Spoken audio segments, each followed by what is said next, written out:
singing world, everyone, I think you gotta be at least like self-absorbed to be a singer, There's an element of, at least, enjoying the attention.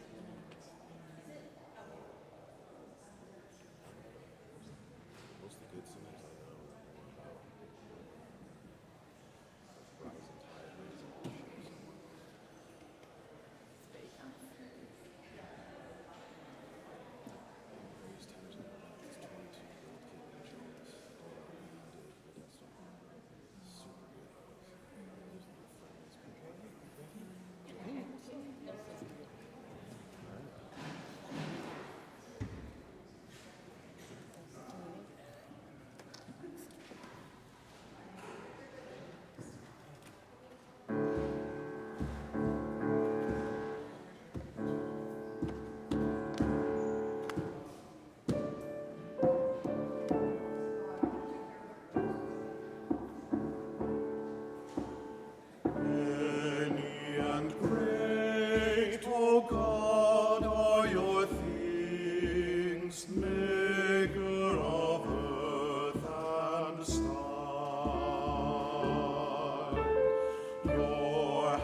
Have set the heavens with stars, your fingers spread the mountains and plains. Lo, at your word the waters were formed, deep seas obey your voice.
Good evening, everyone.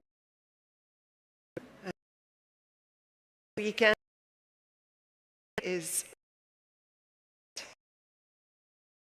contemplative.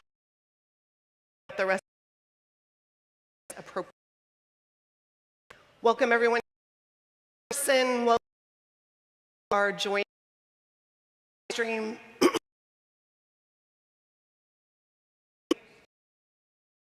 So great and has Sunday.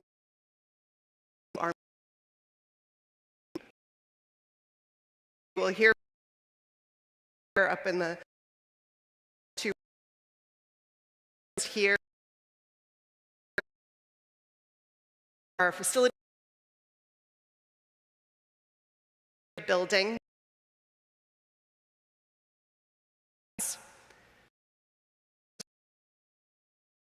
With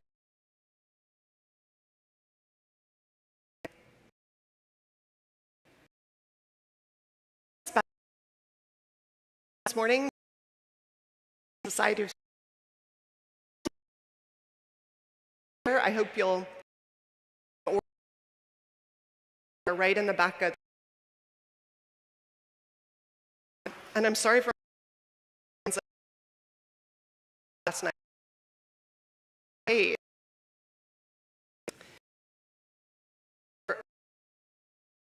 It has details explained programming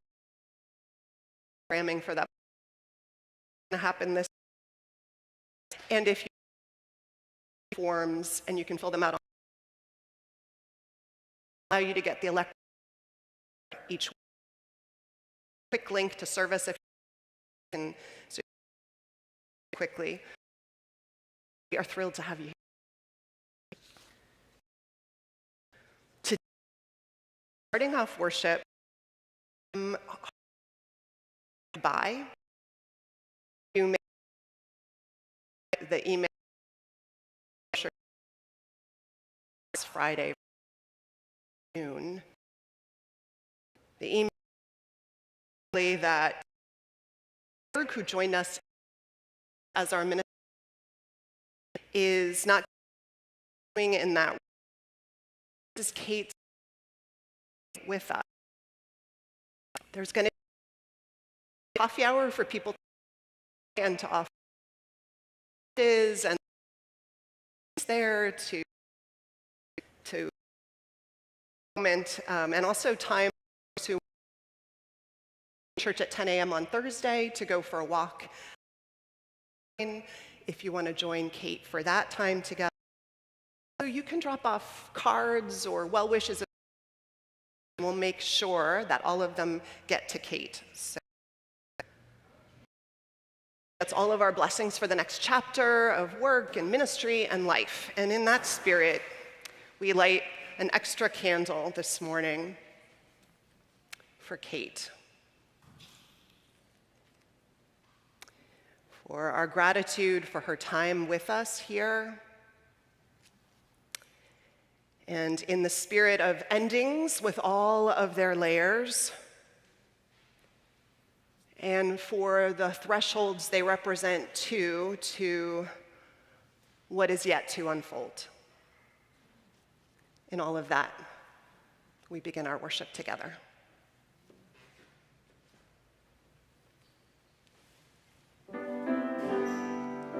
Oh,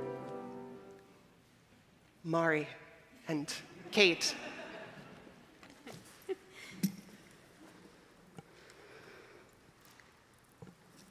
We light our chalice, a symbol of Unitarian Universalism, calling into this space all of us who are part of this community, near or far, wherever this hour finds you, know you are with us too. For those of you at home, feel free to light your own candle or chalice if you have one. Please say with me the words of our chalice lighting, printed in your order of service. We light this chalice for the light of truth, the warmth of love, and the fire of commitment. We light this symbol of our faith as we gather together.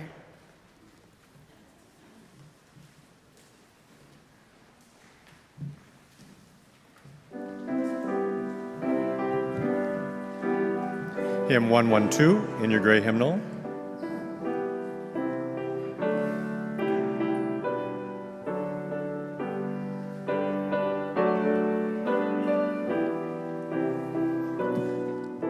Before we begin, the first verse, sing full voice, second verse, even stronger, and the third verse, quiet.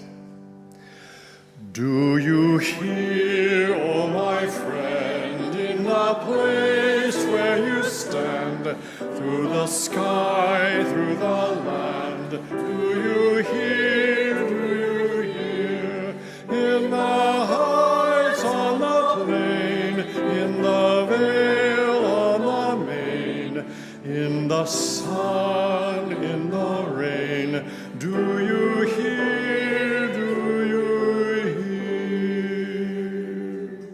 through the roar, through the rush, through the throng, through the crush, do you hear in the hush of your soul, hear the cry, fear all still, hear the heart's call to will, hear a sigh, startling trill in your soul, in your soul. From the place where you stand to the outermost strand, do you hear, oh my friend, do you hear,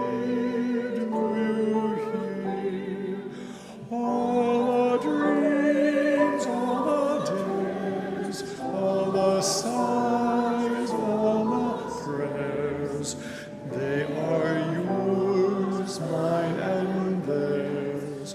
Do you hear? Do you hear?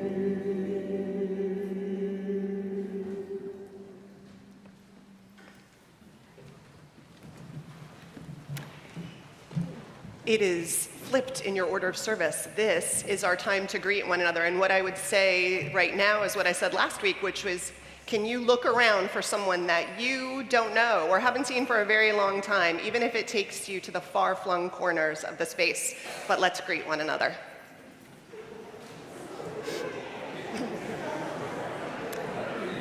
Hi. Ooh.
Our story today has us pondering what stories we choose to listen to and who gets to tell them. How many know the story of the three little pigs? You know the story from their perspective, but do you know the story from the big bad wolf's perspective? Everybody knows the story of the three little pigs, or at least they think they do. But I'll let you in on a little secret. Nobody knows the real story, because nobody has ever heard it told from my side of the story. Imagine wolf ears. I'm Alexander T. Wolf. You can call me Al. I don't know how this whole big bad wolf thing got started, but it's all wrong. Maybe it's because of our diet. Hey, it's not my fault wolves eat cute little animals like bunnies and sheep and pigs. That's just the way we are. If cheeseburgers were cute, folks would probably call you big and bad too. But like I was saying, a whole big bad wolf thing is all wrong. The real story is about a cup of sugar and a sneeze. This is the real story. Way back, once upon a time, I was making a birthday cake for my dear old granny. I had a terrible sneezing cold, and I ran out of sugar. So I walked down the street to ask my neighbor for a cup of sugar. Now, this neighbor was a pig, and he wasn't too bright either. He had built his house out of straw. Can you believe it? I mean, who in his right mind would build a house of straw? So, of course, the minute I knocked on the door, it fell right in. I didn't want to just walk in, so I called out, little pig, are you in? No answer. I was just about to go home without a cup of sugar when my nose started to tickle, and I felt a sneeze coming on, and I huffed, and I puffed, and I sneezed. And you know what? The house fell apart. Right in the middle of the pile of snow was the little pig, and unfortunately, dead as a doornail. He'd been home the whole time. It seemed a shame just to leave a perfectly fine dinner sitting there. You know it's gonna rot. So I ate it up. I was feeling a little bit better, but I still needed that cup of sugar, so I went to the next neighbor's house, and the neighbor was the first little pig's brother. He was a little bit smarter. He built his house of sticks, and I rang the bell instead of in the stick house, and nobody answered. I called, Mr. Pig, are you in? Go away, Wolf, you can't come in. I'm shaving the hairs of my shiny chin. I had just grabbed the doorknob when I felt another sneeze coming on. I huffed and I puffed and I tried to cover my mouth, but the sneeze was too hard and it blew. And you know, it just blew the guy's house down. Again. And unfortunately, the second little pig was there and dead as a doornail again. And I was still a little hungry. And you know, if you leave things to sit, they're gonna spoil, so I figured I better just eat it. Just a second helping, right? But I was getting a little awfully full, and I still didn't have my cup of sugar. So I went to the next house. And this was the guy's, that was the brother of the first and the second little pig. And he must have the brains of the family, because he had a brick house. And I knocked on the door, no answer. I called, Mr. Pig, are you in? And you know what he said to me? Get out of here, Wolf. Don't bother me again. Talk about impolite. He probably had a whole sack full of sugar, and he wouldn't give me one little cup. What a pig. I was just about to go home and maybe make a nice birthday card instead of a cake when I felt my sneeze coming on again. I huffed and I puffed and I sneezed once again, and the third little pig yelled, and your granny can sit on a pin. Now, I'm a pretty calm guy. But when somebody talks about my granny like that, I go a little crazy. When the cops drove up, of course, I was trying to break the pig's house down, and the whole time I was huffing and sneezing and making a real scene. And the rest is history, of course. The news reporters found out about the 2 pigs I had for dinner. They figured a sick guy going to borrow a cup of sugar didn't sound very exciting. So they jazzed up the story with all of that huff and puff, blow your house down, and made me the big bad wolf. That's the real story, and I was framed. So this is a humorous story, right? But it raises the question, how do you know the version of the story you've been told is true and it represents everyone's truth? Sometimes who we think is the hero is only the hero because that person got to tell the story and no one else got to tell their truth. So let's remember our deep powers of deep listening to seek out the stories of all involved. Our children and youth will meet their teachers in the gallery during the second verse of the doxology. Now is our time where we come together in covenant and say our unison covenant words printed in our order of service. Please join me.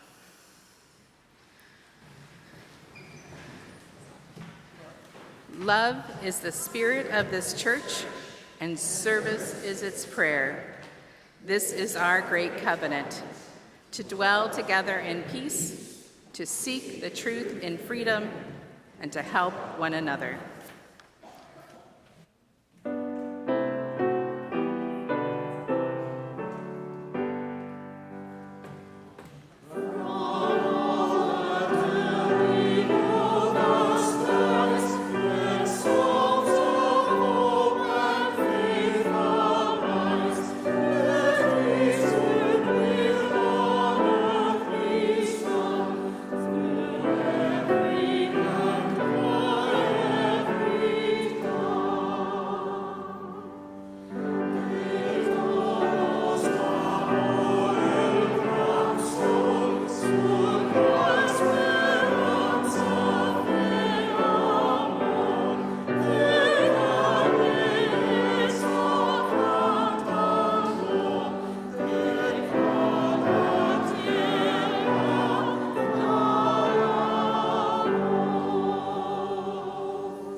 I think we're born storytellers. The moment we leave our mother's body and take our first breath, we tell our first story. It's a moving one, told in the form of a llanto, a plaintive wail, a plead to be returned to the garden from which we have been expelled. In her book, Defectors, The Rise of the Latino Far Right and What It Means for America, author Paola Ramos cites psychologist Dr. Vamek D. Volkan on what he calls perennial mourning, the sense of loss that shadows immigrants and their families as they navigate new environments. He continues, it's the most common psychological condition among dislocated persons. That's why immigrants often hold on to stories as a way of never fully letting go of their lost place of origin, a practice that is passed on from generation to generation. I can relate. Storytelling was a huge part of my upbringing. Most of the stories I heard were about my father and the men on his side of the family. The lore sounded like something Gabriel García Márquez could have written, full of bohemian poets and dreamers. There were stories about castles and sages. There was even a story that involved automatic writing and a haunting that drove my great-uncle to madness, so he had to be isolated in a lighthouse. But the women? They were peripheral to the stories. When they were mentioned, it was in relation to the men, as in the wife of this man or the mother of that man. I understand now that for my father, a Mexican man in this country, the stories were buttresses against relentless blows to his self-esteem. And as long as my center of gravity was my nuclear family, by propping him up, the mythos seemed to help me too. But the story's illusion that time only flowed backwards and only towards men became problematic as I, a Mexican girl, navigated present-day America. Year by year, story by story, what had been a narrative salve for my father acted as an accelerant to the harm I experienced in this country where Latinas hold so little value. I had no handbook, no inspirational stories of overcoming to guide or shield me. Adding to the harm, the stories he relied on put me in a double bind. I was a lost child. But if I admitted my fear and pain, I would leave my father defenseless. Heavy as the burden was, I carried it because the stories had implicitly taught me something, that men were to be protected from the world. My job, even as a little girl, was to erase myself so they wouldn't have to face it. Fortunately, I also internalized the power of storytelling and started to build my own anthology when I left home. Only instead of shielding me from the world, mine is meant to place me in it. So I'm building it on an honest foundation of imperfect grit and boundless gratitude. I have only the memory of my lived experiences to rely on, but it's a start. And although I know that my perspective is limited and not the whole truth, what story is? One of the most beautiful things I ever heard was that we can listen people into existence. So, may I tell you a story? This is about my grandmothers. I'm named after my paternal grandmother, Esther. So, Marie Esther. I know nothing about her, except that she was nervous and kind. When I was little, people who knew her would stop in their tracks when they heard my voice. They told me I sound just like her. Thank you, Abuelita Esther, for my voice. My maternal grandmother, Lupita, loved birds and kept parakeets in pristine cages in her backyard, and every time she stepped outside, the birds made a joyful fanfare. She had a little dirty dog named Suki that would follow her around. There was a mango tree that shaded her backyard. I suspect she planted it long before I was born. She had a green thumb and turned the concrete walls of her courtyard into a lush garden.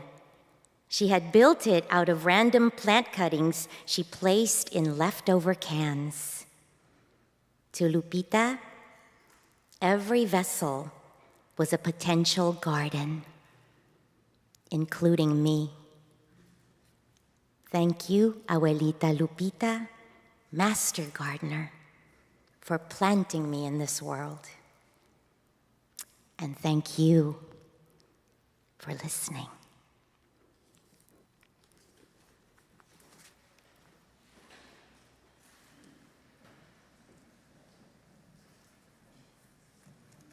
This morning's offering is going to benefit End of Life Choices of California, an organization who will have a speaker joining us today after service.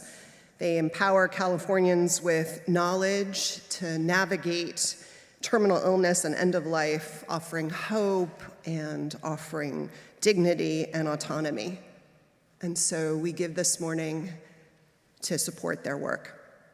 The morning offering will be given and gratefully received.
Let's let the beautiful and textured sounds of the choir carry us into prayer.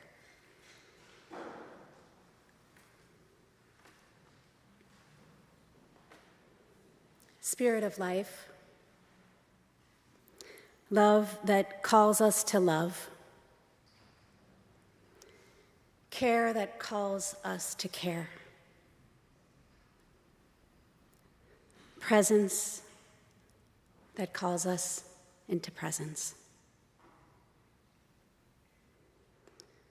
We give thanks that we've been brought together in this beloved place, this holy sanctuary, this sacred harbor, where we bring ourselves as we are, in times of sorrow, in times of joy, in times of confusion, in times of fear, in times of clarity, in times of quiet acceptance.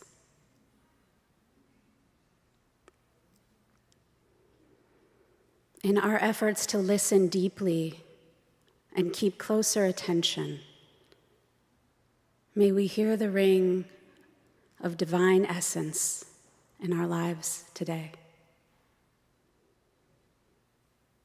May we cultivate presence and awe while we listen to small sounds and full-throated sounds, whether it be our choir, the spark of a new idea, the chant of a protest, a lovely bird song, or the laughter of someone we love. May we continue to listen for what Howard Thurman called the sound of the genuine within ourselves. May we become quiet enough, still enough, to hear that sound deep within us that is luring us towards what matters most, luring us towards freedom. We ask for guidance and space and time to do just that, so that sound can carry us to lead the life we feel most called to live. Today, we remember the people who have listened deeply to us in our lives, people who have listened us into being. These people have loved us into being through their deep listening. The way they listened to us strengthened us and transformed us.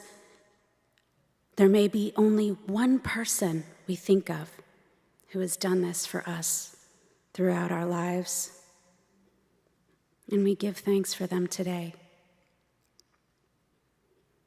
And we say thank you for hearing me. Thank you for seeing me. Thank you for paying close attention to the sounds of my heart.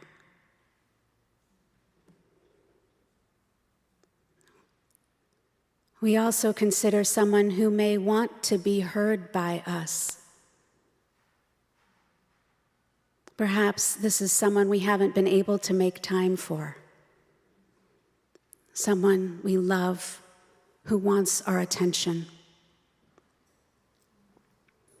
And may we find a way to say, I hear you, I see you. I'm paying close attention to the sounds of your heart.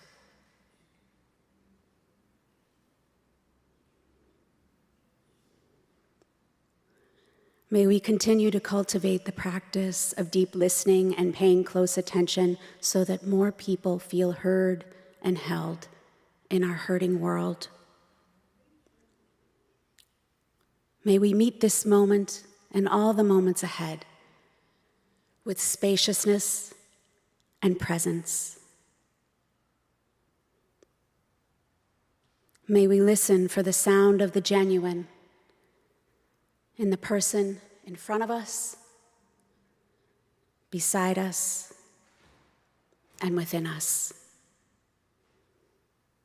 In the name of all that is holy, May it be so. May we make it so. Amen.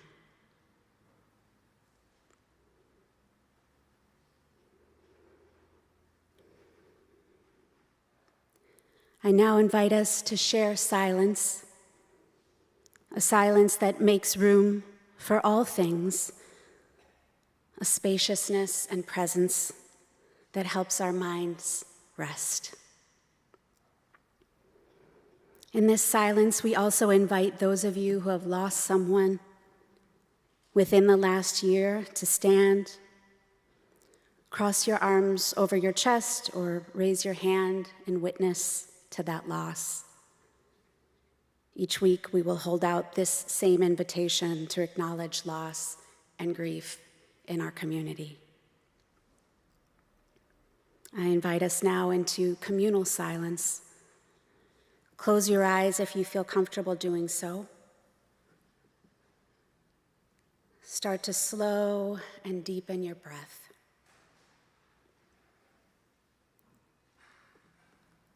Let's meet this moment together in silence.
Our reading this morning isn't so much a reading as a preparation and background on the anthem that you're about to hear, which holds so much of the complexity of what we're grappling with in this moment. The composer, Tony Alonso, a theologian, also is well known for his work writing contemporary music that meets the needs of the modern multicultural church. He's Cuban American and Roman Catholic, and the piece the choir will sing for us was commissioned by the Archdiocese of Washington for the first Mass that Pope Francis celebrated in the United States. It was a piece for the first liturgy then celebrated in the US for the first Pope from Latin America, written by a Cuban American. So there is the power of writing fuller diversity into the Catholic Church. And the liturgy for which the piece was written was a liturgy that marked the canonization, the anniversary of the canonization of Junípero Serra, the 18th century Franciscan, and the first saint canonized in US soil. Serra, as many of you know, was famous for coming to California and building the missions. A work that many Native Americans won't even say because it's synonymous with abuse, enslavement, torture. He was canonized over objections from Native Americans over this piece of history he's responsible for. Alonso decides to make this composition one that honors the lives of indigenous peoples of California, even as it commemorates Serra. It's written as an acknowledgement and a corrective in some ways. He blends into it some of the music, the rhythms, the musical forms that Native people brought into the missions, into their new life and their new language, just like enslaved Africans brought musical forms into the world that they were brought to in the form of spirituals. Mission music was fusion. So Alonso tries to pull from this composition these tangled threads of the story that he's trying to sing to and of. It's not a perfect solution, but it's a way to try and add erased people back into the story. And we sing it this morning.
Señor, amor, las naciones.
If you are in a family, one that gets along enough to occasionally sit around and reminisce and tell stories, then you know something that everyone inevitably discovers about this business. You might call it the Rashomon effect, a phrase that has its origins in Japanese filmmaker Akira Kurosawa's 1950 film, Rashomon, in which a murder is seen through the eyes in the film of 4 different people, eyewitnesses to the events. And in the film, you see 4 contradictory versions of the story. I mean, in most families, the stories aren't about murder, and the versions are rarely completely contradictory, to be sure, but they can be close. I first encountered this when my grandfather passed away. I was in divinity school, and I was asked by the family to lead the service and prepare the eulogy. And so I met with everyone when I arrived in El Paso and listened to the stories I would be weaving together. It hit a point where there was incredible hilarity in the room when the family started describing one vacation, one of the few that they had taken together as a family that wasn't to visit other family. When my dad described a family vacation that was a complete nightmare, uncomfortable, everything going wrong, a huge disappointment. And his younger brother told this story about a vacation that was rustic and fun and one of his happiest memories. And when he was done, he laughed and said what we were all thinking. You'd think your dad and I were on 2 completely different vacations. Frank Tiger, a cartoonist and a columnist for decades with the Times of Trenton, once said, "Listening to both sides of a story will convince you that there is more to a story than both sides." Knowing that is a good place to start when we enter the world of storytelling. It's a good place to start holding a kind of radical humility and lots of curiosity. To enter like the detective, looking for whether there's some shared truth, some weaving of perspectives that holds the bigger story as responsibly and accurately as possible. And when we're talking about family stories, maybe the price of getting it more right is not so crucial. I mean, was the vacation disappointing and dusty, or was it rustic and joyful? Either way, nothing in the family shifts hugely by the studied redaction of it.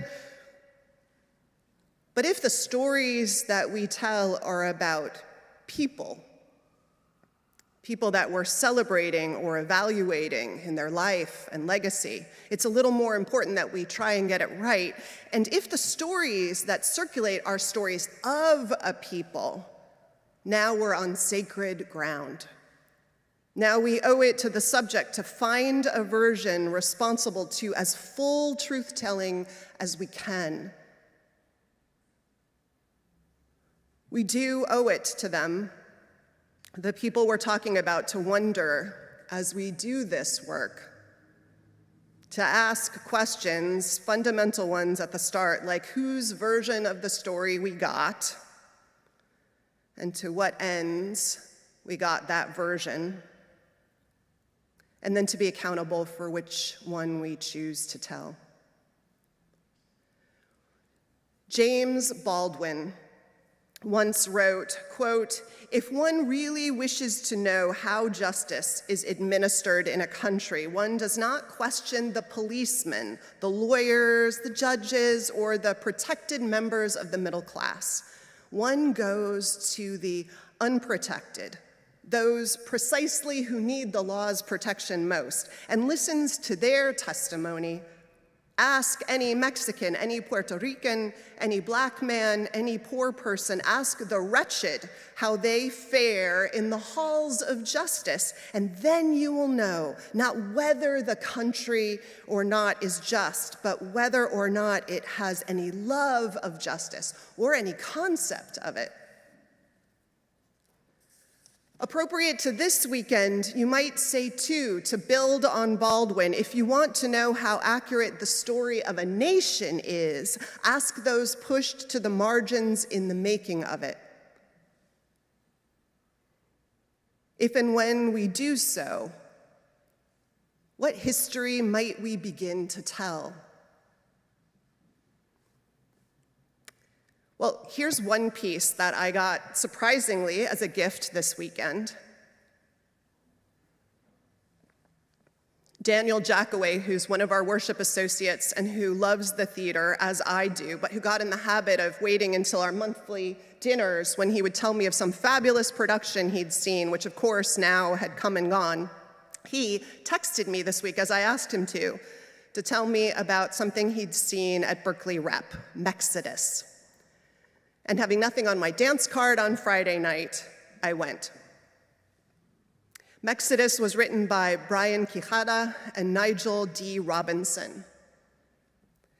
Brian is an Emmy-nominated playwright, an actor and composer, and also, it turns out, a musician. And Nigel is a singer and an actor and a writer and a music producer and an instrumentalist. They met in 2020 when the world was shut down, and they started researching and writing this piece. Mexodus is a musical, and it's the story of a fictional, and if I'm ruining it for you and you're going to see it and you don't want to be ruined, you can run out and then come back in a minute. It's a musical. It's a story of a fictionalized black man, a composite figure, both of them are, a slave or an enslaved person, and his journey to freedom, and the Mexican man, a composite fictionalized character who saves him and helps him to his freedom. Keep it. The characters are drawn from stories and histories that both men read. It is one fictionalized story of an exodus that historians estimate included somewhere between 4,000 and 10,000 enslaved Africans who, between 1829 and 1965, crossed the Rio Grande and found freedom in Mexico, where slavery had already been abolished. The musical is the story of the other Underground Railroad, the one that ran south. Now, I know we have a lot of smart people, so probably a lot I'm going to say today you know, but I had no idea. In keeping with our theme this morning, though, I realized that makes sense that I had no idea about this version of the Underground Railroad. The one that goes south is a story that doesn't make Northerners and visionary Southerners the heroes. Actually, it makes Mexicans the heroes. And that also contradicts a bunch of destructive patterns woven through the narratives we tell and retell in the United States. So the story that these two men tell in the musical displaces and challenges, really, the classical white savior story, the idea of what nation of people are civilized and sophisticated and deeply human, and what nation is brutal and backwards. I'm sure Mexico would have loved to have had a wall then.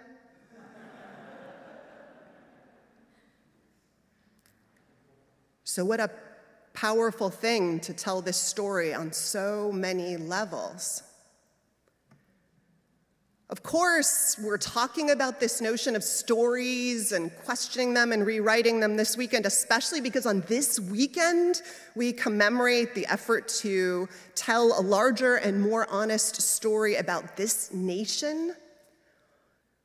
The movement to replace Columbus Day with Indigenous Peoples Day began in 1977 in Geneva, the International Conference on Discrimination Against Indigenous Populations in the Americas, sponsored by the United Nations. But the first state to rename Columbus Day was South Dakota in 1990. I don't know how many of you know that, and I didn't, but you're locals, some of you, so you must know that Berkeley, California became the first city to make the change in 1992 when the city council renamed Columbus Day as Indigenous Peoples Day. It's a long journey. And it's this move to remember so much that Columbus Day and its naming and centering of Columbus was anchoring us to forget. Like what? Anton Trevor, who's a professor of Ojibwe, writes that genomic mapping indicates there were native peoples in North America as much as 35,000 years ago. And there were 100 million people in the Americas when Columbus arrived, though Europe at the time had a population of only 88 million. So as we all know, there was no discovery, only arrival, and not to empty lands. Not by any stretch of the imagination. That although the story of this nation state, as I found it, born into it, as I was, started in some ways with people like Columbus, it was the beginning of the destruction of a continent of social and political structures, but also of lives and cultures and families. I'm reminded of Ta-Nehisi Coates, who writes that racism, we have to remember, lands on Black bodies. And this quote he has about not wanting us, demanding we not lose the intimate, visceral part of what that looks like, of what that is. And so too, I think, ambitions and racism and greed of the folks like Columbus and Columbus himself was brutal and landed on bodies. The diaries of Jesuit priest Bartolomé de las Casas, who accompanied Columbus, and on the second voyage captures in one passage that I came across a description of what happened in Española, where the soldiers landed. I have copies of it in a folder marked with a trigger warning on the welcome desk for those of you who want to read it. But even just 7 lines from the priest's diary are so horrific that I can't read them in church, not even with a trigger warning. So worried would I be about secondary trauma, tertiary trauma, I guess it would be. In 1516, de las Casas would address a report to the King of Spain objecting to the treatment of Indians by the Spanish government on religious grounds. But it would only be a foreshadowing and not a time for repentance and atonement. Yet, despite the truth of all we just named that we know, Dr. Sarah Shear, who's a professor at Penn State, did a survey of 50 states and the District of Columbia and found what's taught in schools around Native Americans and writes, quote, "It has a tone of detachment, especially with long lists of legal and political terms, dismisses the humanity of indigenous cultures and experiences in the United States. The truth of Columbus and the story of this piece of life in the Americas has to land with impact, honest, visceral reality of American genocide." And the third thing I want to note about the renaming and the retelling that we're wrestling with, or that I am, is in Shear's report, she also finds that, quote, 87% of the references to Native Americans in the US curricula are in the context of American history before 1900. A fact which reinforces something that many Native folks talk about, that Native Americans are described by the 4 Ds. You can look them up later, but the first one is dead. That they're described always as dead, as extinct, That's one of the myths perpetuated explicitly or implicitly in the stories, and this, although 570 federally recognized tribes exist in the United States, and in addition to that, there are tribes recognized at the state levels, and that doesn't even name and include the tribes unrecognized at the state and federal levels, like our own Ramaytush Ohlone and the other Ohlone of the Bay Area. And all this, though my husband just came back this week from a STEM conference that supports Native students in their study of science and technology, and it's one of the biggest national gatherings of Native peoples that happens every year in the country. So very much not dead, vibrant, future forward, but the histories and the stories the schools teach are 87% ones that end in the year 1900. Stories reflect a truth, as Mari pointed out. They can also help shape a future truth, as she intimated. So it's important we tell the fullest stories, and we listen at the ones we've been given. Do we hear stories? Do we tell stories where women are seen as actors and protagonists and heroes? Do we tell stories where Mexicans are the visionary humanitarians across a river from the barbarians? And mission is a word that conjures up what Auschwitz does when we hear it named. And Native peoples are, in present tense, despite what the savages did to them. And the Europeans are the savages because we were the savages.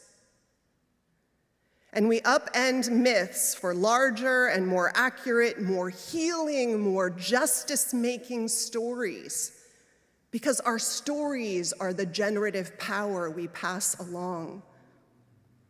And we do so knowing that the stories we tell about ourselves will change too when we change the narratives we have about our families and our nation, but committed to telling the best, largest story we can of ourselves, of our family, of our nation, of our world, so that no one is erased and everyone's truth, if it is a truth, is represented. So at the funeral 30 years ago, I stayed up all night to weave the stories told about my grandfather as big as possible so everyone in the room could feel held. A story among them of a family vacation that was rustic and uncomfortable, disappointing, and in some ways also joyful, and that was some people's worst memory and others' sweetest memory. And you and I, maybe we start to teach our kids about the Underground Railroad that went south and all it implies and upends to tell that story, and we give our children an Indigenous people's history of the United States as one of their American history textbooks, and we invite them into the spiritual and intellectual practice of questioning inherited stories and being curious and humble and bold enough to risk telling a more complicated set of stories, and what it holds them and their children and their children's children accountable to. Whew. It takes deep and faithful listening to do all of that. Listening that is a practical expression of some of our deepest held values: of love, justice. And so may the stories that you and I tell name the largest truths of what was, of what is, and pull us forward to what should be, as stories were always meant to. And blessings in our deepest listening and our most faithful telling of such sacred stories. Amen. Because we are running a little long, we are going to skip the closing hymn, but don't worry, you'll get music. Our service is ending, but this is the moment we prepare to step into the week ahead and life ahead. One way that we will do so in the upcoming weeks here, celebrate joy and build community, is with our auction on October 20th. That's next week, so you can get your ticket and you can start bidding already to the silent auction that is online, our fun and fundraising. And I think we have a song to sing, Mark, about the auction. I think we're invited to sing the chorus. Mark has a song mostly to sing. Yes, you're invited to the auction, and you're invited to join me on this chorus. You'll see it in your order of service. Bill, hit it.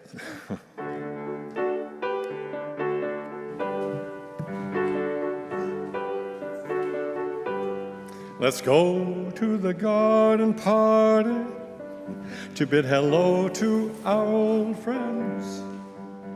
A chance to share our memories and see how next week ends.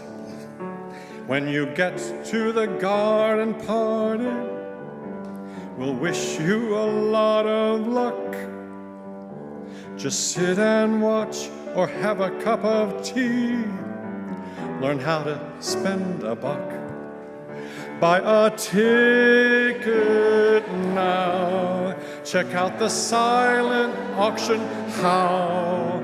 Just look here, click on the catalog, and then go treat yourself.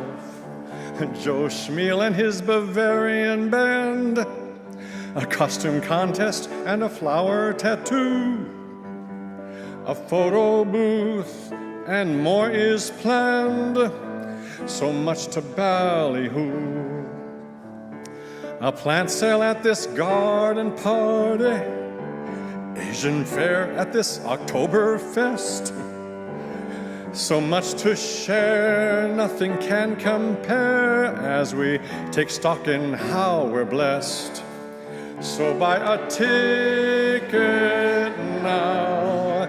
Check out the silent auction how. Just look here, click on the catalog, and then go treat yourself. Everyone, so how buy a ticket now? Check out the silent auction how. Just look here, click on the catalog, and then go treat yourself. Come on, Ricky Nelson, everyone. La la la la la la. La la la la la la la la. La la la la la la la la la la la la la la.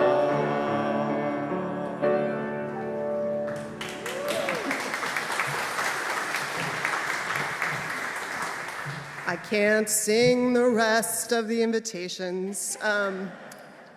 Two things right after church, if you are able to stay. One is a session on end-of-life issues with information, a speaker, learning about choices, having conversations that are important.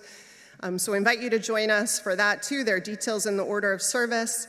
And there's a fundraiser in the fireside room for families in Gaza. There will also be speakers there telling their stories on Zoom and in person, Rabbi Lynn Gottlieb and Reverend Allison Tanner. It begins, again, 12:30, $25 donation. Lunch is served for the families. No one, though, is turned away for lack of funds. So you can't go wrong. And also, come to coffee hour and give your good wishes and say your goodbyes to Kate and show our gratitude as we do.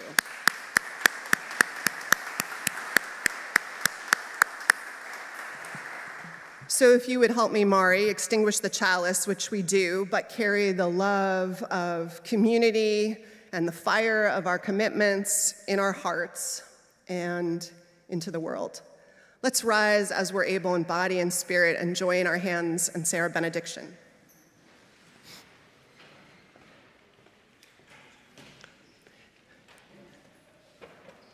Oh, I'm reaching.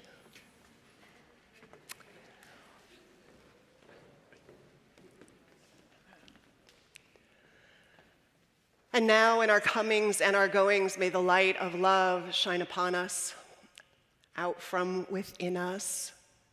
Be gracious unto us and grant us peace. For this is the day we are given. Let us rejoice and be glad in it. Amen.